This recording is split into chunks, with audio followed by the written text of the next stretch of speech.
Bonjour à toutes, bonjour à tous. Aujourd'hui, nous allons nous concentrer sur le livre 3, le chapitre 6, qui s'intitule Des coches. Alors, ce chapitre peut être vu comme particulièrement décousu et il est intéressant de regarder la structure que Marcel Conche a décelée dans ce chapitre. C'est à l'appendice de son livre Montaigne et la philosophie, et donc j'ai trouvé que c'était un exercice très intéressant de regarder comment le chapitre était structuré. Selon Marcel Conche, il y a 3 parties. Une première partie qui traite de la diversité des causes et des natures à propos de la cause du mal de mer. Une seconde partie qui traite des siècles romains et du nôtre. Et une troisième partie qui traite du Nouveau Monde. Alors, ce que je vais lire, c'est la partie qui traite du Nouveau Monde en respectant la structure que Marcel Conche a su y déceler. Donc il y a 2 parties dans cette troisième partie. Une première partie qui concerne la colonisation en Amérique et une seconde partie qui concerne les hommes du Nouveau Monde. Alors, cette première partie peut elle-même être décomposée. La première sous-partie compare les hommes du Nouveau Monde et nous à notre désavantage. Alors, je lis. Notre monde vient d'en trouver un autre, et qui nous répond que c'est le dernier de ses frères, puisque les démons, les sibylles et nous avons ignoré celui-ci jusqu'à cette heure. Non moins grand, plein et membru que lui. Toutefois si nouveau, si enfant, qu'on lui apprend encore son A, B, C. Il n'y a pas 50 ans qu'il ne savait ni lettres, ni poids, ni mesure, ni vêtements, ni blé, ni vigne. Il était encore tout nu, au giron, et ne vivait que des moyens de sa mère nourrice. Si nous concluons bien de notre fin, et ce poète de la jeunesse de son siècle, cet autre monde ne fera qu'entrer en lumière quand le nôtre en sortira. L'univers tombera en paralysie. L'un membre sera perclus, l'autre en vigueur. Alors après cette petite introduction à cette partie, commence à proprement parler la comparaison. Bien cringe que nous aurons très fort hâté sa déclinaison et sa ruine par notre contagion, et que nous lui aurons vendu bien cher nos opinions et nos arts. C'était un monde enfant. Si ne l'avons-nous pas fouetté et soumis à notre discipline par l'avantage de notre valeur et force naturelle, ni ne l'avons pratiqué par notre justice et bonté, ni subjugué par notre magnanimité. La plupart de leurs réponses et des négociations faites avec eux témoignent qu'ils ne nous devaient rien en clarté d'esprit naturelle et en pertinence. L'épouvantable magnificence des villes de Cusco et de Mexico, et entre plusieurs choses pareilles, le jardin de ce roi, où tous les arbres, les fruits et toutes les herbes, selon l'ordre et grandeur qu'ils ont en un jardin, étaient excellemment formés en or, comme en son cabinet, tous les animaux qui naissaient en son état et en ses mères. Et la beauté de leurs ouvrages, en pierreries, en plumes, en coton, en la peinture, montre qu'ils ne nous cédaient non plus en l'industrie, mais Quant à la dévotion, l'observance des lois, bonté, libéralité, loyauté, franchise, il nous a bien servi de n'en avoir pas tant qu'eux. Ils se sont perdus par cet avantage, et vendus, et trahis eux-mêmes. Quant à la hardiesse et courage, quant à la fermeté, constance, résolution contre les douleurs et la faim et la mort, je ne craindrais pas d'opposer les exemples que je trouverais parmi eux aux plus fameux exemples anciens que nous ayons aux mémoires de notre monde par-deçà.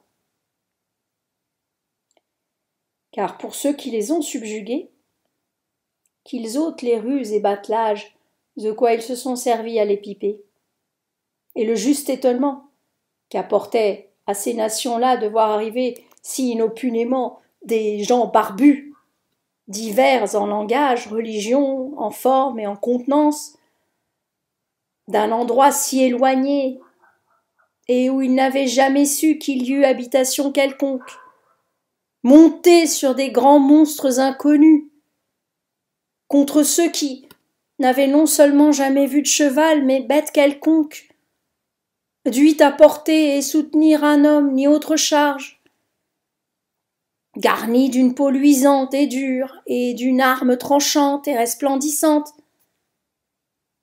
contre ceux qui, pour le miracle de la lueur d'un miroir ou d'un couteau, allaient échangeant une grande richesse en or et en perles, et qui n'avaient ni science ni matière, par où tout à loisir ils sussent percer notre acier. Ajoutez-y les foudres et tonnerres de nos pièces et arquebuses, capables de troubler César même, qui l'en eût surpris, autant inexpérimenté et à cette heure, contre des peuples nus, si ce n'est où l'invention était arrivée de quelques tissus de coton, sans autres armes, pour le plus, que d'arcs, pierres, bâtons et boucliers de bois. Des peuples surpris sous couleur d'amitié et de bonne foi, par la curiosité de voir des choses étrangères et inconnues. Ôtez, dis-je, aux conquérants, cette disparité, vous leur ôtez toute occasion de tant de victoire. Quand je regarde à cette ardeur indomptable, de quoi tant de milliers d'hommes, femmes et enfants se présentent et rejettent à tant de fois au danger inévitable pour la défense de leur Dieu et de leur liberté, cette généreuse obstination de souffrir toutes extrémités et difficultés et la mort, plus volontiers que de se soumettre à la domination de ceux de qui ils ont été si honteusement abusés, et aucun, choisissant plutôt de se laisser défaillir par la faim et par le jeûne, étant pris que d'accepter de vivre des mains de leurs ennemis, civilement victorieuses. Je prévois que, à qui les eût attaqués pair à pair, et d'armes, et d'expérience, et de nombre, il y eût fait aussi dangereux et plus qu'en autre guerre que nous voyons. Maintenant, Montaigne va comparer ce que la colonisation aurait pu être. Il va comparer donc le comportement supposé des anciens au nôtre.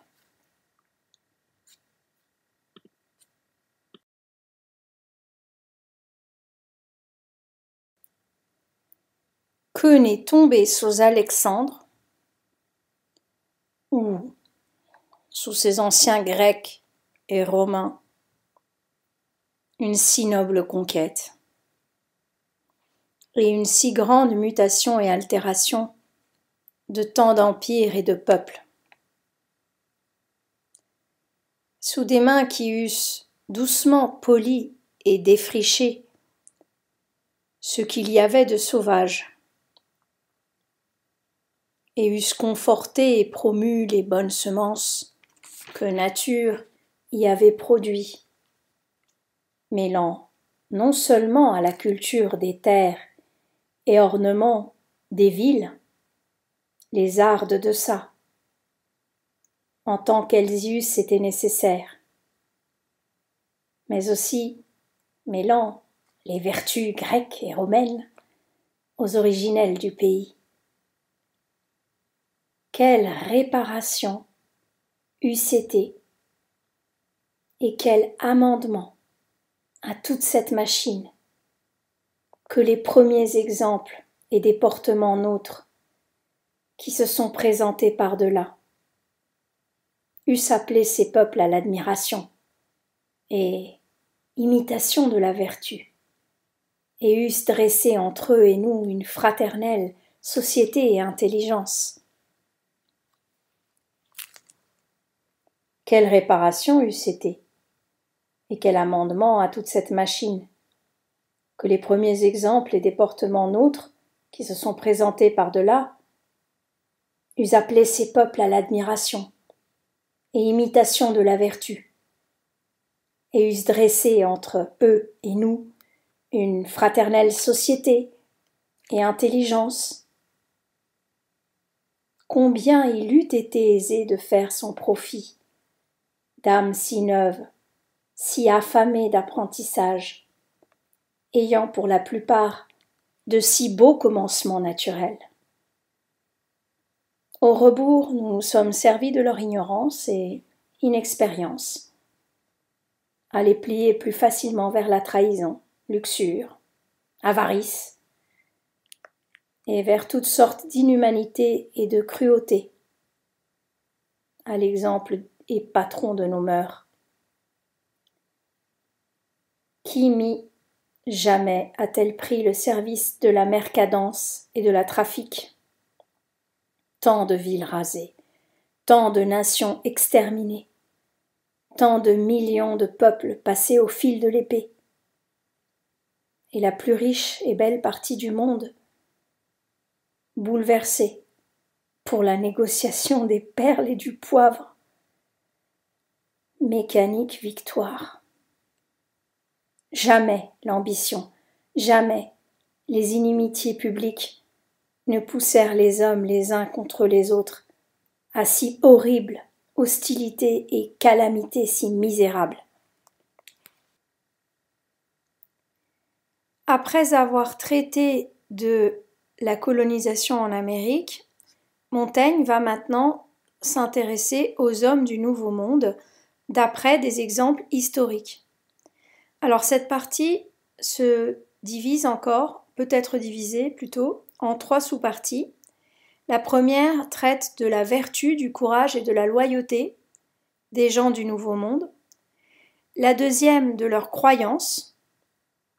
Et la dernière de leurs œuvres. Alors je vais lire la partie qui traite de leur vertu, qui est la plus longue des 3. En côtoyant la mer, à la quête de leurs mines, aucuns Espagnols prirent terre en une contrée fertile et plaisante, fort habitée, et firent à ce peuple leur remontrance accoutumée, qu'ils étaient gens paisibles, venant de lointains voyages, envoyés de la part du roi de Castille, le plus grand prince de la terre habitable, auquel le pape, représentant de Dieu en terre, avait donné la principauté de toutes les Indes, qu'il voulait lui être tributaire, qu'il serait très bénignement traité, leur demander des vivres pour leur nourriture et de l'or pour le besoin de quelque médecine. Leur remontrait au demeurant la créance d'un seul Dieu et la vérité de notre religion, laquelle, il leur conseillait d'accepter, y ajoutant quelques menaces. La réponse fut telle que, quant à être paisible, ils n'emportaient pas la mine, s'ils l'étaient.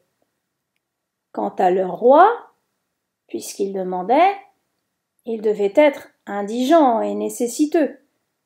Et celui qui lui avait fait cette distribution, homme aimant dissension, d'aller donner à un tiers, chose qui n'était pas sienne, pour le mettre en débat contre les anciens possesseurs.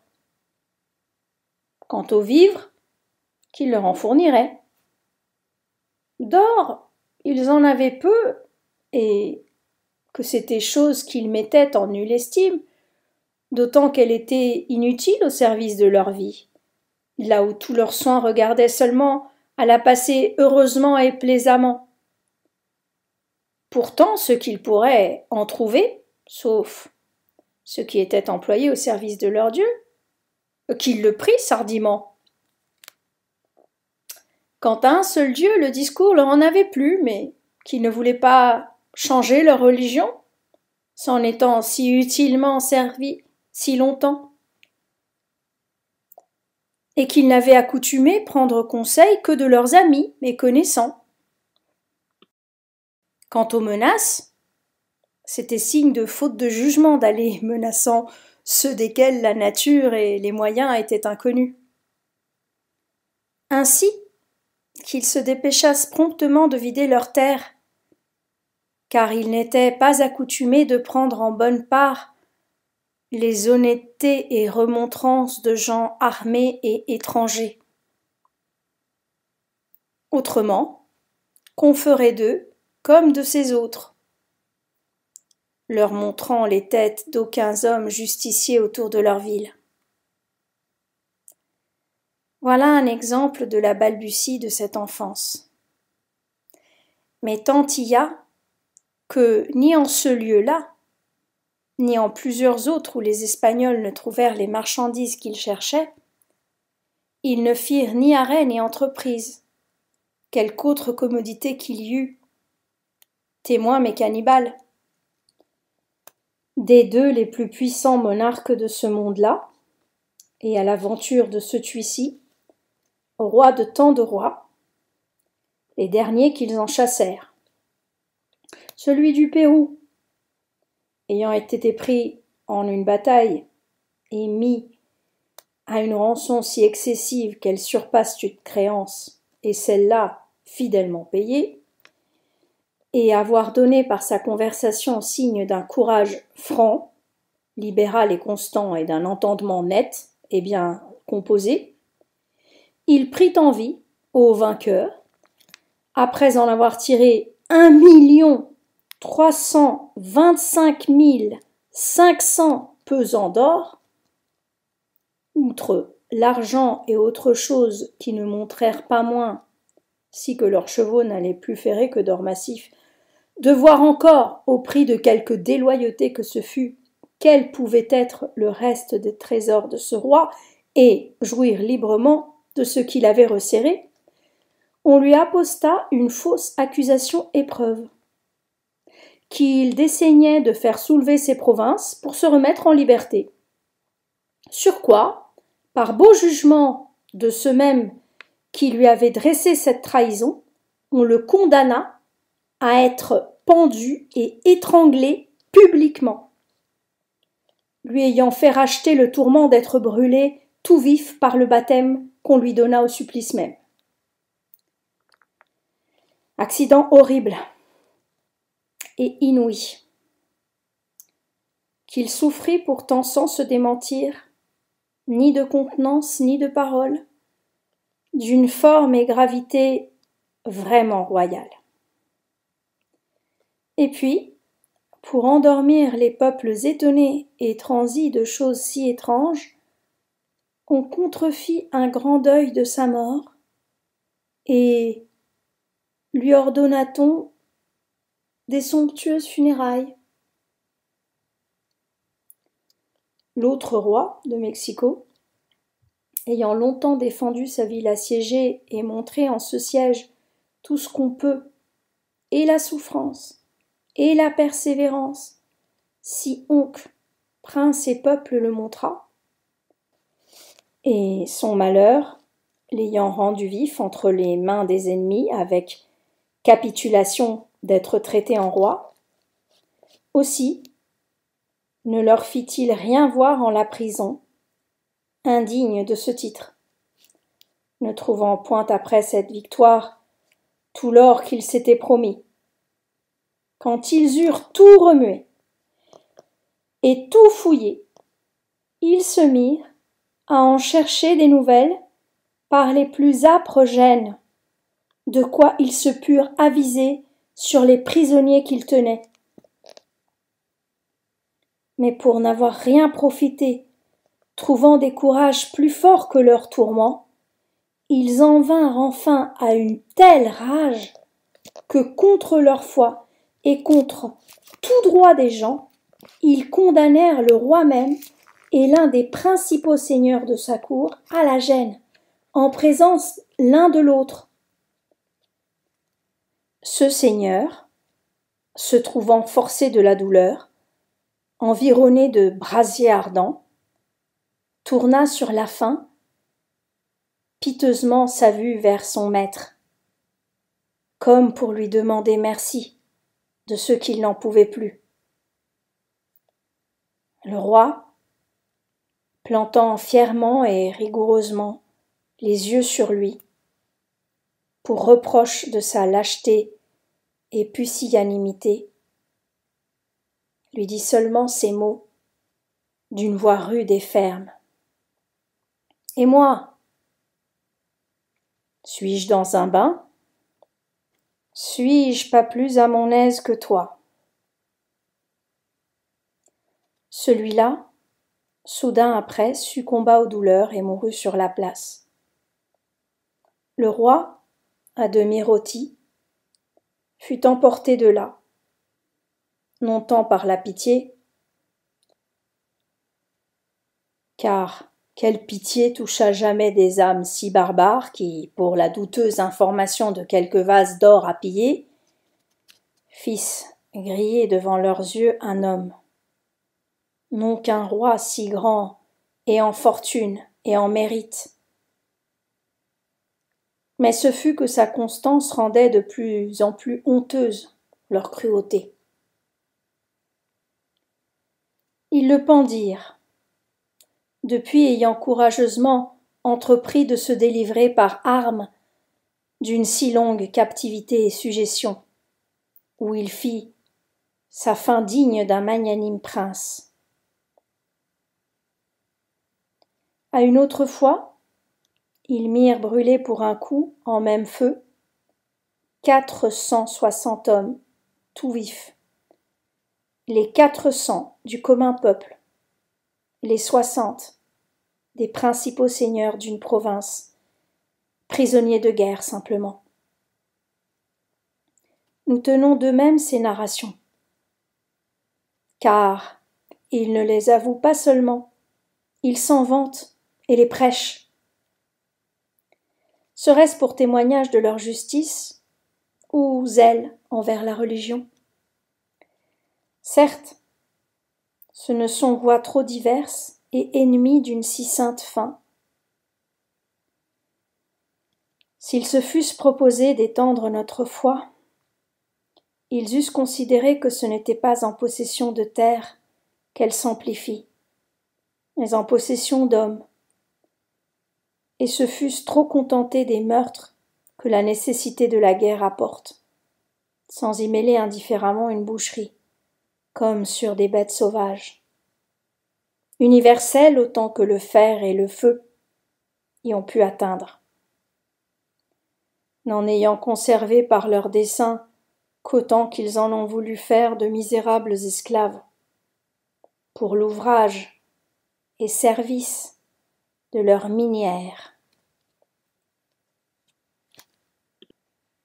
Si plusieurs des chefs ont été punis à mort, sur les lieux de leur conquête, par ordonnance des rois de Castille, justement offensés de l'horreur de leur déportement, et quasi tous désestimés et mal voulus, Dieu a méritoirement permis que ces grands pillages se soient absorbés par la mer en les transportant, ou par les guerres intestines, de quoi ils se sont mangés entre eux, et la plupart s'enterrèrent sur les lieux, sans aucun fruit de leur victoire. Quant à ce que la recette est entre les mains d'un prince ménager et prudent, et répond si peu à l'espérance qu'on en donna à ses prédécesseurs et à cette première abondance de richesses qu'on rencontra à l'abord de ces nouvelles terres, car encore qu'on en retire beaucoup, nous voyons que ce n'est rien au prix de ce qui s'en devait attendre. C'est que l'usage de la monnaie était entièrement inconnu, et que, par conséquent, leur or se trouva tout assemblé, n'étant en autre service que de montre et de parade comme un meuble, réservé de père en fils par plusieurs puissants rois qui épuisaient toujours leurs mines pour faire ce grand morceau de vase et statue à l'ornement de leurs palais et de leurs temples. Au lieu que notre or est tout en emplette et en commerce, nous le menuisons et altérons en mille formes, l'épandons et dispersons. Imaginons que nos rois amoncelassent ainsi tout l'or qu'ils pourraient trouver en plusieurs siècles et le gardassent immobile.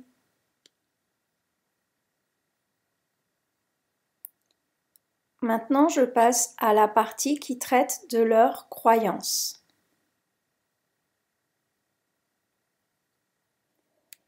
Ceux du royaume de Mexico étaient aucunement plus civilisés et plus artistes que n'étaient les autres nations de là. Aussi, jugeait-il ainsi que nous, que l'univers fut proche de sa fin, et en prirent pour signe la désolation que nous y apportâmes.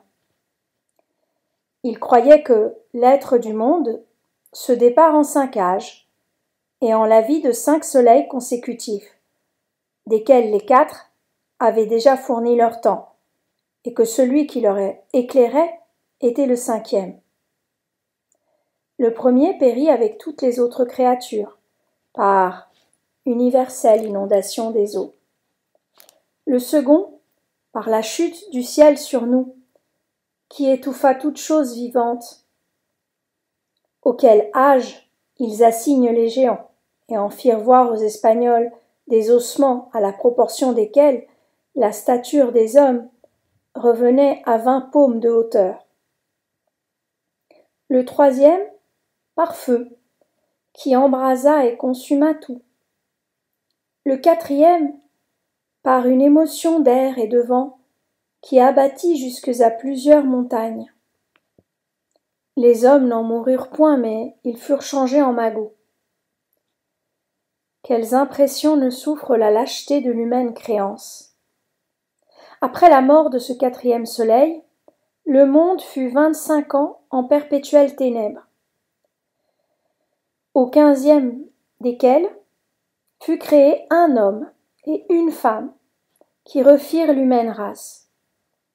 10 ans après, à certains de leurs jours, le soleil parut nouvellement créé, et commence depuis le compte de leurs années par ce jour-là. Le 3e jour de sa création moururent les dieux anciens. Les nouveaux sont nés depuis du jour à la journée. Ce qu'ils estiment de la manière de ce que ce dernier soleil périra, mon auteur n'en a rien appris. Mais leur nombre de ce 4e changement rencontre à cette grande conjonction des astres qui produisit, il y a 800 ans, tendant, selon les astrologiens, estiment plusieurs grandes altérations et nouveautés au monde.